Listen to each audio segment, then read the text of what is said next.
ஹே beautiful souls, உங்கள் loved one உங்களை பற்றி என்ன திங்க் பண்ணிட்டு இருக்காங்கன்னு நம்ம இந்த வீடியோவில் பார்க்க போகிறோம். அதுக்கு முன்னாடி நீங்கள் உங்கள் லவ்டு ஒன் கிட்ட என்ன சொல்ல நினைக்கிறீங்கன்னு ஒன் லைனில் கமெண்ட்டில் டைப் பண்ணுங்க. Think about this person, say this person name 3 times. உங்கள் லவ்டு ஒன் உங்களை பற்றி என்ன திங்க் பண்ணிட்டு இருக்காங்கன்னா, எப்படி என் லைஃப்பை இவ்வளோ பியூட்டிஃபுல்லாக சேஞ்ச் பண்ண முடிஞ்சுது. நீங்கள் அவங்க லைஃப்பை பியூட்டிஃபுல்லாக சேஞ்ச் பண்ணியிருக்கீங்க. நீங்கள் அவங்க லைஃப்பில் என்டர் ஆனதுக்கப்புறம் அவங்க லைஃப் பியூட்டிஃபுல்லாக சேஞ்ச் ஆகிருக்கு.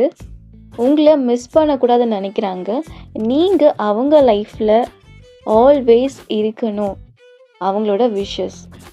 உங்களை பற்றி உங்கள் லவ்டு ஒன் திங்க் பண்ணுறப்போ அவங்க ஹாப்பியாக ஃபீல் பண்ணுறாங்க. Soulmate connection